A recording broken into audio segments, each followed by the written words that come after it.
আপনারা জানেন দীর্ঘ আন্দোলন সংগ্রামে আমরা আমাদের অবস্থান থেকে অক্লান্ত পরিশ্রম করে গত শেখ হাসিনার আমলে আন্দোলন সংগ্রামের মধ্য দিয়ে আমাদের সাংগঠনিক কার্যক্রম কখনো আমরা পিছিয়ে দেখিনি, আমরা কখনো পিছিয়ে যাইনি।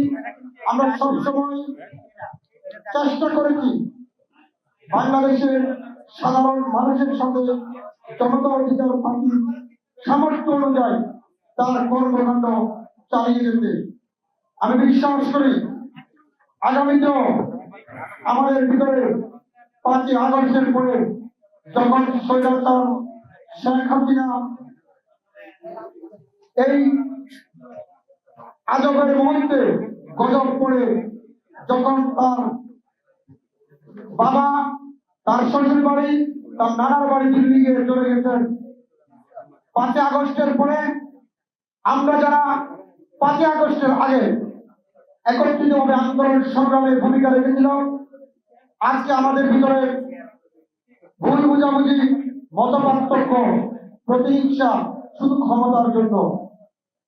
আজকে এখানে দুদু ভাই উপস্থিত আছেন, উনি হয়তো ভালো করে ব্যাখ্যাটি দিবেন।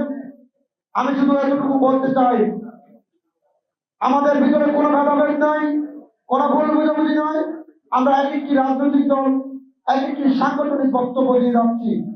নির্বাচন যখনই আসবে আমরা সবাই যারা ফ্যাসিবাদ বিরোধী আন্দোলন করেছি, আমরা সবাই আবার এক এবং ঐক্যের মাধ্যমে আমরা এই সুন্দর বাংলাদেশকে গঠন করব। আমি বিশ্বাস করি আন্তরিকভাবে আপনাদেরকে শুধু এতটুকু বলি, জনতা অধিকার পার্টি আছে, সবসময় থাকবে এবং আমাদের কার্যক্রম অব্যাহত থাকবে।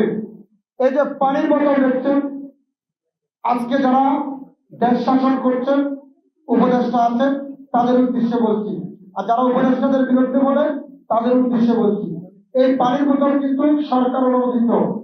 এই পানির বোতল সরকার অনুমোদন দেওয়ার পরেও আমরা ফ্রেশ পানি করে খাই, কিন্তু এখানেও ময়লা থাকে। কাজে বুঝতে হবে আমাদের যত স্বচ্ছ হয় আমাদের সকলের ভিতরে কিছু না কিছু দুর্গন্ধ থাকবে, ময়লা থাকবে। আসিফ মাহমুদ একটি বক্তব্য দিয়েছিলেন ওয়েস্টিন আর কি জানি একটা রেস্টুরেন্টের কথা বলছেন 300 কিলো ওখানে নীলা মার্কেট। আসলে যখন তাদের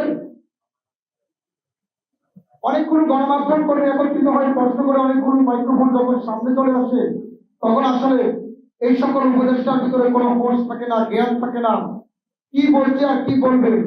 কারণ তাদের ভিতরে তো অতীতের রাজনৈতিক কোনো চর্চা ছিল না, বুদ্ধি ছিল না। এক এক সময় এক এক বক্তব্য দিয়ে যাচ্ছে। আমরা শুধু বিতর্কের কারণে শেখ হাসিনাকে আমরা তাড়িয়েছিলাম দেশ থেকে, আর যারা দেশ থেকে তাড়িয়ে নেতৃত্ব দিয়েছিলেন সেই সকল সম্মানিত উপদেষ্টারা আজকে বিতর্কের মুখে বিতর্ক জন্ম দিচ্ছেন। সেই সকল উপদেষ্টাদেরকে বলবো, বিতর্ক জন্ম না দিয়ে জনগণকে যদি ভালোবাসেন, দেশের মানুষকে ভালোবাসেন, তাহলে যান যে সমস্ত আহত শহীদ আছে, নিহত শহীদ পরিবার আছে, যারা আহত হয়েছে তাদেরকে দেখে আসুন, তাদের নাম ডাটা কালেকশন করে আসুন, এবং যদি ক্ষমতা চালাতে ব্যর্থ হন দ্রুত সম্মানের সহিত পদত্যাগ করে অন্য কাউকে সেই পদে পদোন্নতি করুন। তাহলে হয়তো সুন্দর বাংলাদেশ গঠনে আমরা একটি সুন্দর স্বপ্ন দেখব। জনতা অধিকার পার্টির ৫ম প্রতিষ্ঠা বার্ষিকীতে আপনারা দীর্ঘ সময় আমাদেরকে সহযোগিতা করেছেন। এই যারা গণমাধ্যম সামনে আছে তারা যদি না থাকতেন, তাদের উচিতায় আমি আজকে এখানে কথা বলছিলাম। 13 নভেম্বর যখন ডিবি পুলিশ আমাকে গ্রেফতার করে এই পল্টন মোড় থেকে নিয়ে যায়, তখন এই সাংবাদিকের সহযোগিতায়, তাদের ভিডিও ফুটেজের কারণে, তাদের সেই গণমাধ্যমের সোচ্চার ভূমিকার কারণে আমি আজকে আপনাদের সামনে হাজির হয়েছি। আপনাদের এই গণমাধ্যমের ঋণ আমি মৃত্যুর আগ পর্যন্ত আমি এবং আমার পরিবার কখনো শোধ করতে পারবে না। যদিও চলার পথে কোনো গণমাধ্যমের সাথে আমাদের মতপার্থক্য থাকে, বিতর্ক থাকে, ক্ষমার দৃষ্টি দেখবেন।